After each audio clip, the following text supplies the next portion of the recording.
When a player first enters Europa Universalis III, their initial response is how overwhelming it is. A grand strategy game, it simulates the world of politics. The game includes everything a state must navigate: the military, economics, and foreign policy. A new player, overwhelmed, often turns the game off, recalling how a real ruler might feel on coming to the throne.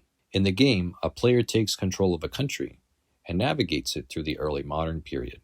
The game begins in 1399, just before the Renaissance, and ends in 1821 after the defeat of Napoleon. The player manages merchants, diplomats, spies, and generals. He expands his country through conquest and improves it through construction. He declares war, makes peace, directs armies, and founds trading centers as his country evolves into an empire. The game's original graphics were crude, but were passable enough to immerse the player, though mods or player-made changes existed to improve them. The game began with a starting screen that visualized every era of history, teaching the player the history of the world. While games like Age of Empires simulate individual battles, the Europa series portrays geopolitics, the larger strategic vision experienced by rulers like Napoleon, Alexander, and Hitler. The game comes most alive in multiplayer, where the human players become a cast of characters who interact over the centuries. Ultimately, the game is a portrayal of political realism, showing the power relationships that order the world. In this video, we'll explore the Paradox interactive game, Europa Universalis III, the third game in the larger Europa series. We'll focus on the short golden age of its multiplayer, which occurred in the late 2000s. We'll invoke Machiavelli's book, The Prince, to unpack its principles and find examples of them in the game and history. We'll compare Europa III with its sequel in the series, Europa Universalis IV, analyzing the changes of game design between the titles. We'll explore what the game teaches us about the past, society, and social organization. We'll interpret what it says about human consciousness and civilization. Finally, we'll draw conclusions, exploring what the game teaches us about life and foreign policy. Machiavelli was one of the great figures of Florence. His work, The Prince, would become the world's most iconic manual on power, explaining how to acquire it, use it, and its purpose. Machiavelli lived in Florence during the Renaissance. He was alive to see the Italian Wars, a series of conflicts between the city-states that remained unfinished in his lifetime. These wars unleashed a wave of destruction in Italy, ended the golden age of the city-states there, and resulted in their conquest by foreign powers. In his time, Machiavelli watched mafia-like families rise to power in the city-states, achieving success through ruthlessness. He saw the success brought about from betrayal, torture, and intimidation. He watched foreigners invade Italy and saw how the alliances of the peninsula would shift due to self-interest and selfishness. He saw how violence was the ultimate source of order and morality. His name, meaning the cross and the nails, is appropriate given his historical memory. His name today is associated with unscrupulousness and immorality, with his book having even been placed on the Church's index of forbidden books. Machiavelli wrote The Prince in dedication to the Medicis, Florence's ruling family, who we explored in another video. He wrote his conclusion, encouraging them to use its tenets to seize power and unify Italy. Despite the associations of his name, or perhaps because of them, Machiavelli became one of history's great political thinkers. Critics of Machiavelli often claim he's immoral because he counsels violence, lying, and ruthlessness. His approach, however, is actually amoral.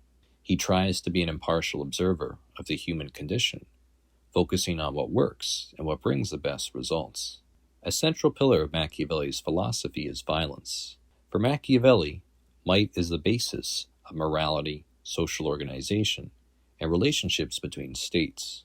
By understanding power, the world can be made comprehensible. Seeing the ubiquity of war across history, Machiavelli concludes that states are naturally drawn toward conflict. He recalls philosophers like Aristotle, who made similar observations of how war appeared to be natural to the human experience. War comes from the competition for resources and status. States Groups of communities that come together to form a larger entity compete with each other for power in a hierarchy. In this, the ultimate winners are those most proficient at war, those who can achieve a monopoly on violence. While other states can become rich, if they can't defend themselves, Machiavelli explains that a state with arms will take power over them. Due to this, Machiavelli explains that a ruler or prince's sole focus should be on war and the preparation for it. The world is dynamic, unstable, and unpredictable. The best insurance for a ruler is to anticipate conflict and maintain a strong military. In Europa Universalis, the player's first goal is to build an army. Without one, they're in charge of a rump state, liable to conquest by other powers. After achieving its own security, a state can then look to conquer and expand itself. Machiavelli explains the need to arm your people. He explains that tyrants disarm their subjects, while princes do the opposite. Arming your subjects creates a bond of solidarity between the prince and the people. The native population should then be raised into an army, showing the shared material interest of the prince and his subjects. Machiavelli criticizes mercenaries, who fight for money and have no loyalty to the state. In his time, the condottieri of Italy were mercenaries hired by the city-states. Disloyal, they would be bribed mid-contact by enemy cities and turn on their employers. Similarly, in the late Roman Empire, auxiliaries or barbarians were hired to make up the army. Rome lost its martial tradition and, unable to defend itself, faced conquest by the barbarians they had hired. In Caesar's commentaries, he explains the need of having a standing army, loyal personally to you. When he invaded Gaul, he led a legion that grew with him in experience, competence, and unity of command, allowing his power to snowball. In Europa III, the player can hire mercenaries, though they were as useless as Machiavelli said. The game's manpower system made them unnecessary, and they did not benefit from ideas, modifiers that only improve native armies. Machiavelli explains that a prince needs to be self-reliant. In Europa III, the player can form alliances, but soon learns the best number of these is 0. Alliances are liabilities, because the computer-controlled countries called the player into far-off wars. Alliances were possible in the game, but only with other human players. In the game, every action had an opportunity cost. Wasting time in ways that didn't benefit the player set them behind others who used their time more efficiently. Europa rewarded players who were selfish and self-interested. Sometimes alliances had use, players joining together to oppose a powerful player. In real history, William of Orange built an alliance of states to contain the conquests of Louis XIV. Players formed alliances in the middle of the game, recalling those of the 18th century. These deterred aggression and created shared interests. A danger of alliances was their potential to draw the player into continent-spanning wars, like the 30 Years' War in the 17th century. The alliance system in Europa III was flexible. In multiplayer, players could make peace mid-conflict, then switch sides in a war. This recalled real events in history, like the shifting alliances of the Italian Wars. Machiavelli explains that a prince needs to be able to be cruel. Cruelty means enforcing the law and imposing punishments. If he doesn't mete out consequences for behavior, a society becomes lawless. The need to impose order is why it's better to be feared than loved. A prince can be undone by a lack of cruelty. Caesar acquitted his enemies in ancient Rome, who, seeing his pity as weakness, formed a conspiracy and killed him.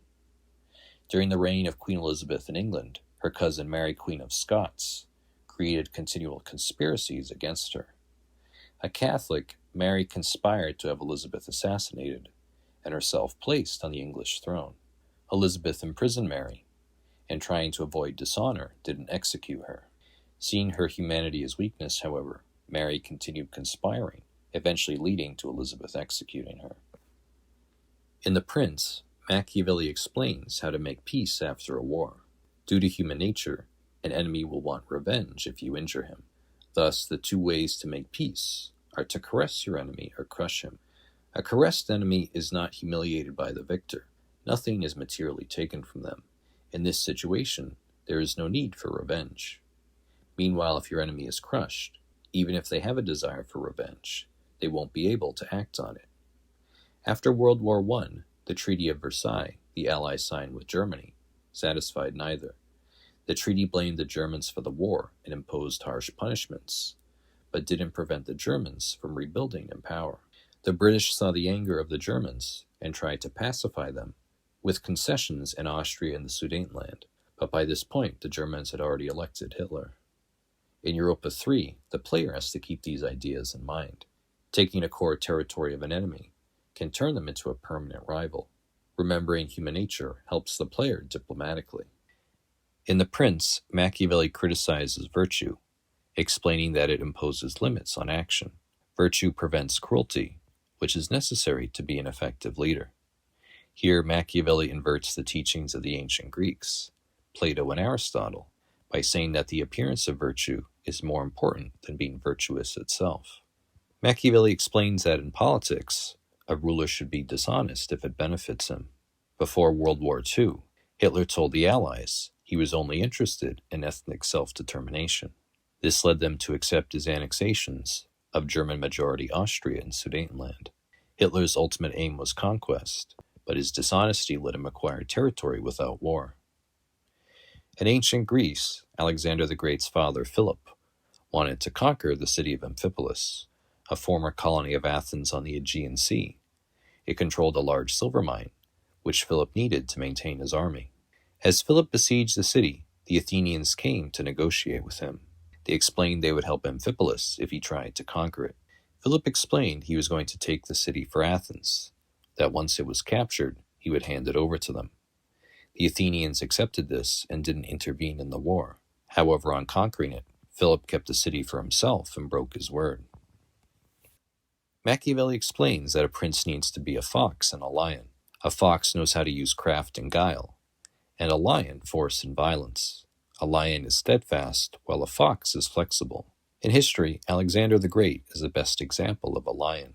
Spending his entire 12-year reign on campaign, he used the military he inherited from his father to conquer the world. Talleyrand, the foreign minister of France during the Revolution, is the best example of a fox in history. After serving 3 different regimes, the Bourbons, the Republic, and Napoleon, his greatest feat came in 1814, in the peace negotiations that came at the end of the Napoleonic Wars. He successfully turned the Russians and Prussians against each other during the deliberations. By presenting France as a mediator in the new balance of power, he won a lenient peace for France, even though it had caused all the era's wars. Few rulers in history combine the traits of the two animals.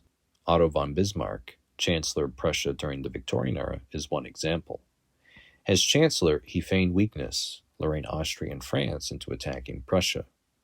Once they were the aggressors, he turned to the Prussian military, which crushed them and forged Prussia into Germany. Meanwhile, Cardinal Richelieu, who led France during the Wars of Religion, also combined the two temperaments. He feigned piety on the world stage, while using force to crush the Calvinists in France and the Catholic Holy Roman Emperor. In Europa, a player can balance these psychologies, maintaining flexible diplomacy while remaining capable at player versus player. Machiavelli talks about the importance of myth-making, his time's term for propaganda. Myth-making is essential to creating an image and building a legacy. In his commentaries, Julius Caesar attempted to justify and ennoble his conquest of Gaul. The book helped him create his own legend for history. Hitler wrote Mein Kampf to present his life as a Darwinist struggle. He portrayed himself as a nationalist leader who overcame adversity before becoming dictator. In Europa, players are in a voice channel which turns into a kind of community of nations. There they react to developments in the game. Using this as a soapbox and avoiding alienation helps a player grow in power and avoid making enemies. Machiavelli concludes The Prince by explaining that his readers should dispense with the imagined republics and principalities of history. Here Machiavelli is first referring to Plato's Republic, which proposed an ideal form of government led by a philosopher. To Plato, the best government was that led by someone devoted to the true good and beautiful, the principles of justice, wisdom, and beauty. Machiavelli's second reference is to Christ's kingdom of heaven and the Christian monarchies of his time. Having been sacked, imprisoned, and tortured himself, he saw the true base of power derived from violence. The passage implores the reader to ignore the governments of fantasy. Paradox Interactive began as a small company, with developers passionate about history. Although Europa III had an engaging single-player experience, the game came alive and reached its potential in multiplayer. Unlike the AI, human players had clear concepts of nation and self-interest. They were much more dangerous in war, understanding the combat system. In multiplayer, the AI became areas to expand over, while the humans became the cast of characters. Multiplayer for the game existed in a narrow window in the late 2000s, peaking between 2007 and 10. While there's been a resurgence of interest in Victoria II, there's been little interest in reviving Europa III, given its crude graphics and poor AI. Despite this, its multiplayer is the best portrayal of political realism in media.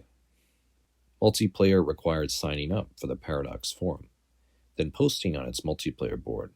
Few players did this, which kept the community small. Maintaining a multiplayer game was a difficult balancing act. If the world was filled with players, it felt dynamic and alive. But if too many players left or were eliminated, the campaign would begin to feel like single player, and players would taper off. An ideal game had a balance of power, where players remained competitive in income and manpower. If this stopped, the game would lose its narrative that kept players invested.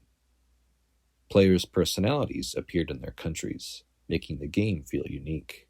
Players developed reputations in the community and understandings of what to expect from them. Some players developed huge incomes through trade while remaining small, becoming the most advanced technologically, and using their income to finance other powers and manipulate things behind the scenes. Others focused on armies and player versus player, becoming the strongest players in the campaign. Meanwhile, others would use the game's naval system, keeping rivals permanently blockaded while using spies to antagonize them. The time between sessions, since they only occurred 4 hours once a week, created a diplomatic system where players would analyze saves and make diplomatic deals before the next session. Players would create their own personas on the forum, creating a dynamic, player-made narrative. The world, or map, of Europa III consisted of provinces. These began the game with set values of tax and manpower. Provinces together constituted nations. In Europa III, provinces had static values. Their stats were based on their overall value in history, and did not change throughout the game. They could only be modified slightly through rare, random events or buildings. Static provinces simulate how a real ruler would perceive the world, observing little change over the course of 10 to 20 years. The practical result was that a player could grow in power only through conquest. A player could grow their population and income only through provinces, represented in the game as manpower and base tax. Static, low-value provinces also kept the player in poverty. Psychologically, this created a rewarding experience. Players get the most fulfillment from starting impoverished, then rising to subsistence by their own efforts. Without provincial development, peacetime was used by players to amass a treasury or money pile. Recalling Machiavelli's line, to use good times to prepare for bad, the player could save their income over many months, creating a treasury that could be used for war. This let them build vastly over their army size in the short term, and afford the maintenance of this without going into debt. This created a cycle of conquest and treasury building that was Europa's core gameplay loop. As is clear from the title, Europa III is a Eurocentric game. The player is meant to play a Western power, leading it from the Renaissance to the early Victorian era. The game develops along an historical path, portraying the rise of Western Europe. In strategy games like Age of Empires, players begin on an even footing, with equal access to resources. The real world isn't like this, however, with different powers starting in vastly different geographies and with very different resources. While Italy is protected by the Alps and Spain the Pyrenees, countries like Poland exist on an open plain. England's location on an island gave it immunity to land invasion, while Russia's vastness caused it to expand to areas where it could geographically ground itself. The game placed countries and technology groups based on their civilization. Western Europe advanced the fastest, followed by the Eastern Europeans, the Middle East, and India. Backward powers started with outdated institutions like serfdom, which further slowed them against their competitors. The game included a westernization mechanic, which represented historical events like the Meiji Restoration. This allowed any power to join the Western group and access its units and technology. If your country was too large in Europa III, you would fall behind in technology. Meanwhile, if your country was too small, you'd fall behind in army size and manpower. Either situation was an existential danger, so the players developed a golden ratio of expansion. This had to be intuitively learned by the player. The player needed to maintain a high enough income to compete in technology, while acquiring land to increase in army size. Players compared their technology through the technology map mode. The most important was land technology, which awarded stronger units. A poor, oversized country would turn into a rump state, existing on the map but unable to defend itself. Non-backward countries could invade and partition it, just like the historical Austria, Prussia, and Russia did to Poland. In the Middle Ages, army sizes were small. Battles that determined the fates of nations were fought with numbers of soldiers that would be ridiculous today. Medieval armies consolidated into one force and would advance through the countryside seeking the enemy. Only later, after the population boom of the 19th century, did armies become so large they could occupy entire front lines. Europa III begins with the first system, then evolves into the second. This transition to scale makes the game's player versus player engaging and epic feeling, the player having to manually control a dynamic frontline system. Combat in Europa III was based on decisive victory.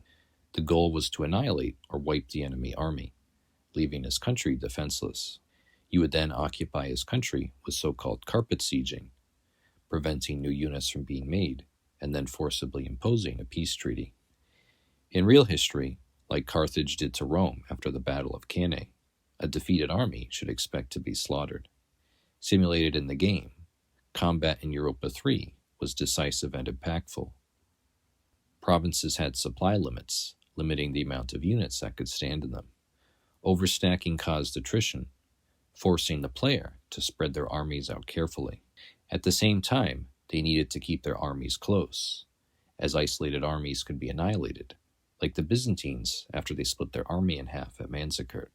In Europa, one strategy was to cycle units, taking weak armies out of battle to reinforce, and sending them back in once their morale had recuperated.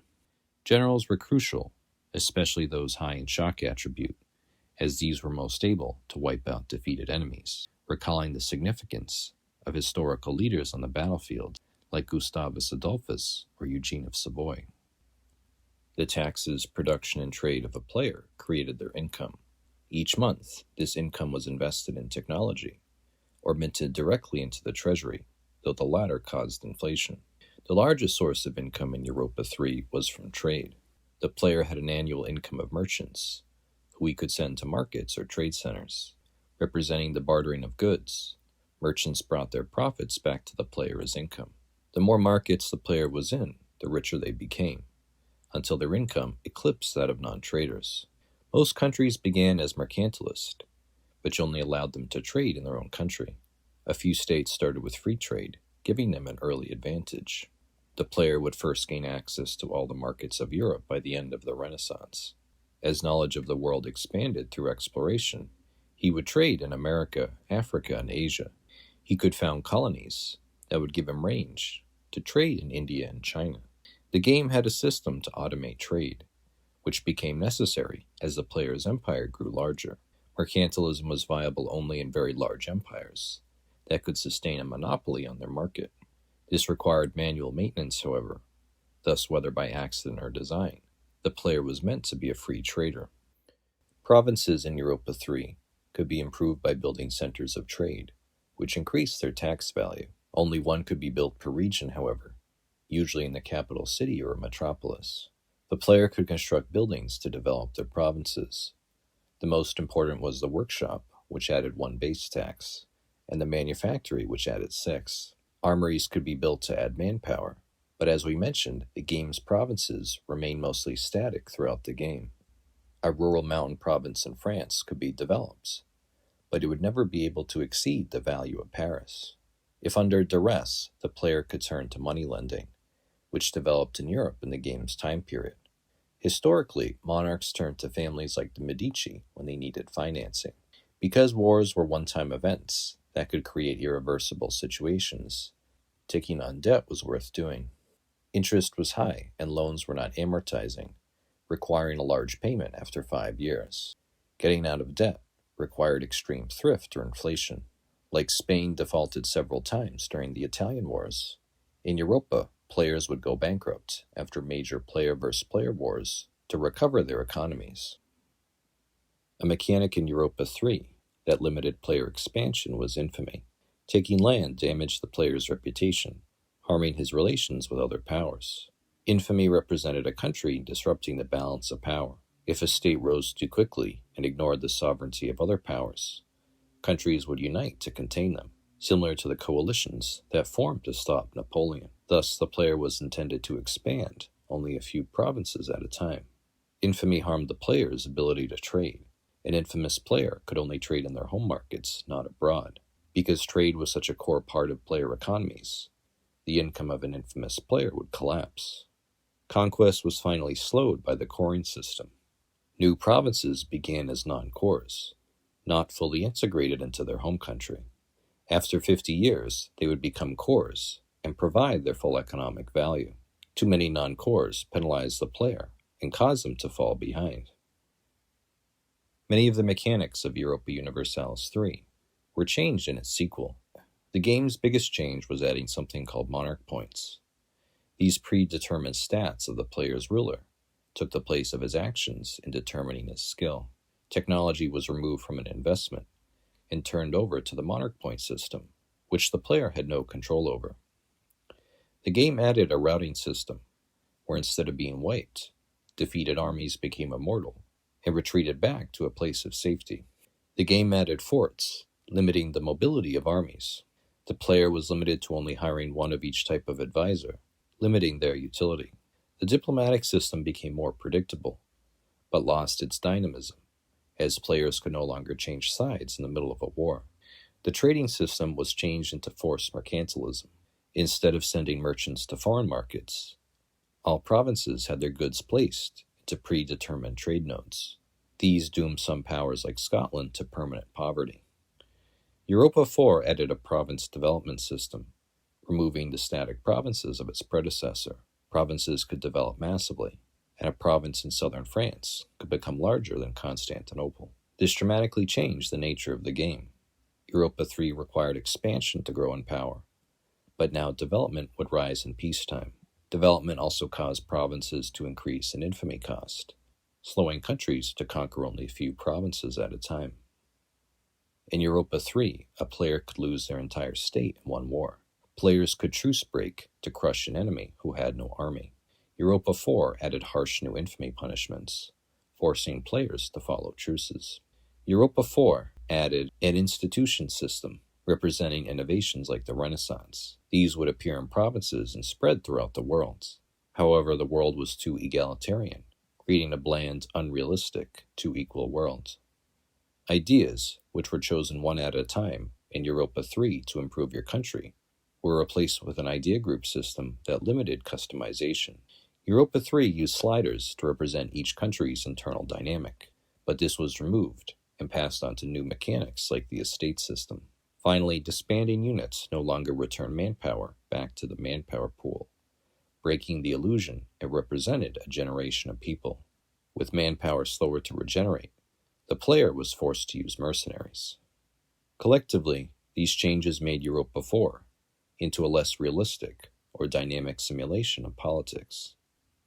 While Europa IV compromised many of its predecessors' mechanics, a player-made mod showed its tenets could be recreated in the new game.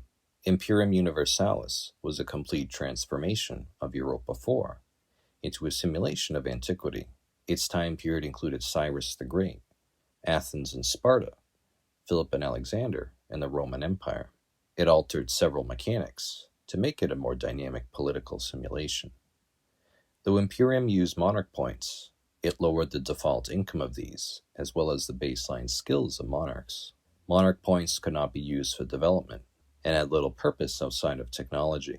Advisors became the main source of monarch points, which made rich, large states the most advanced technologically, as opposed to small ones.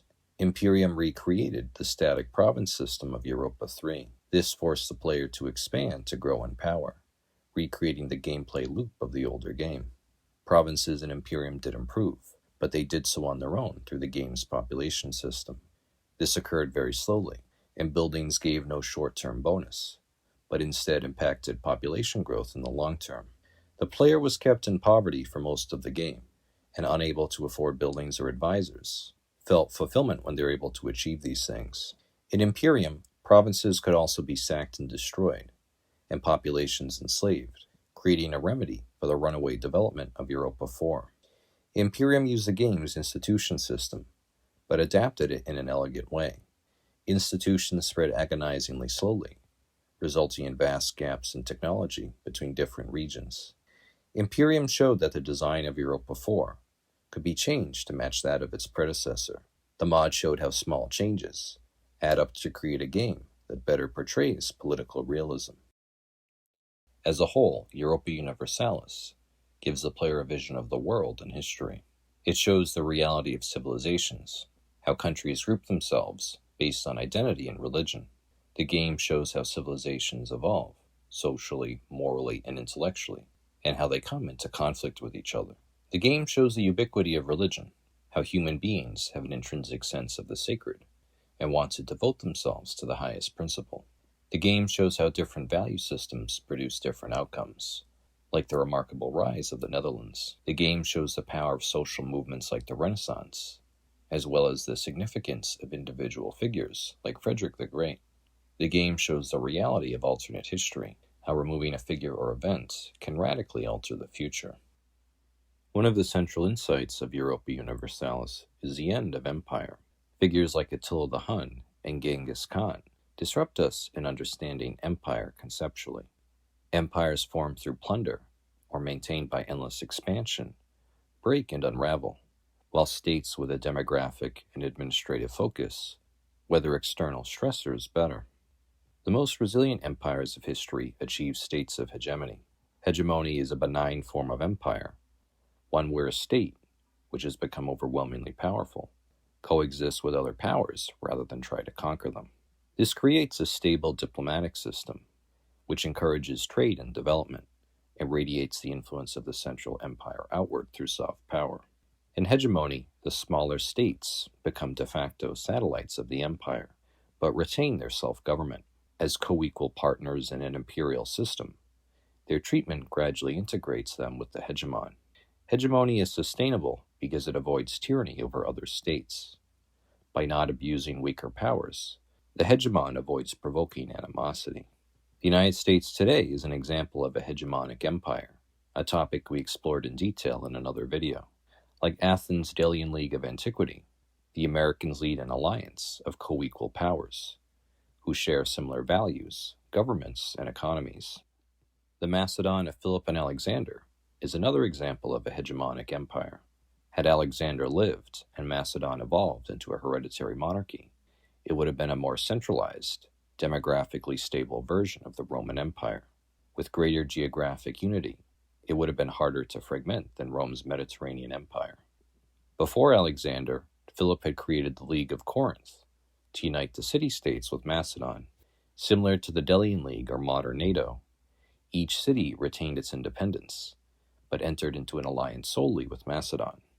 With its Greek civilization, it would have fostered learning and created an imperial culture that would have hybridized Greek and Persian. As a whole, the Europa series represents an education in history and politics, but Europa III multiplayer achieved the most success in portraying political realism. The game portrays all the principles of Machiavelli.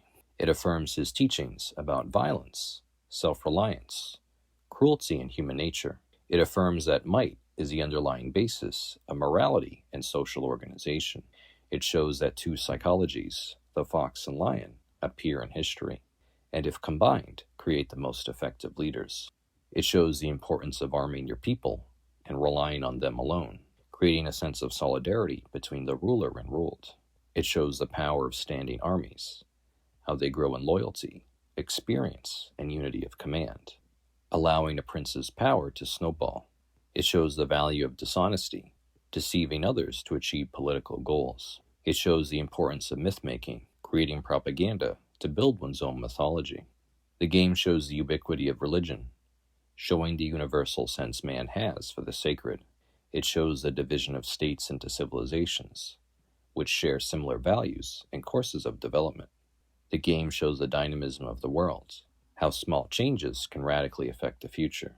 It shows the concept of hegemony, the ultimate end of political states. In all, Europa Universalis presents a vision of empire. In all, Europa Universalis presents a vision of empire.